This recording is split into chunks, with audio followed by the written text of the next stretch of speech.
Stephen Lewis was not a man who stood quietly in the face of injustice. Born in Canada in 1937, he spent his life working for the people, not from behind a desk, but on the front lines of human suffering. By the 1990s, Stephen had already made his mark in Canadian politics, but it was his work in Africa that defined his legacy. As the United Nations Special Envoy for HIV/AIDS in Africa, he didn't just observe, he spoke out, loudly, passionately, fearlessly. Traveling across villages, hospitals, and orphanages, he saw firsthand the devastation HIV was causing to families, especially women and children.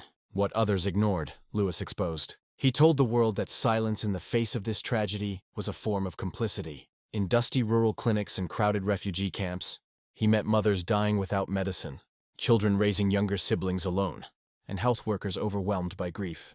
And every story he heard, he carried to world leaders, demanding action. But Stephen wasn't only a critic, he was a builder. In 2003, he co-founded the Stephen Lewis Foundation, dedicated to helping grassroots organizations in Africa that were battling HIV/AIDS directly. He believed in the power of local heroes, women's groups, health workers, orphan caregivers, the real changemakers. Despite facing criticism for his bold words, Lewis never backed down.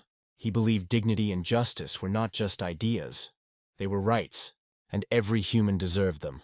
By the end of the 2000s, Stephen Lewis had become a symbol of what one voice can do when it refuses to be silent. His work inspired thousands across Canada and the world to care, speak, and act. He once said, "The world can be saved by ordinary people doing extraordinary things." Stephen Lewis lived that truth.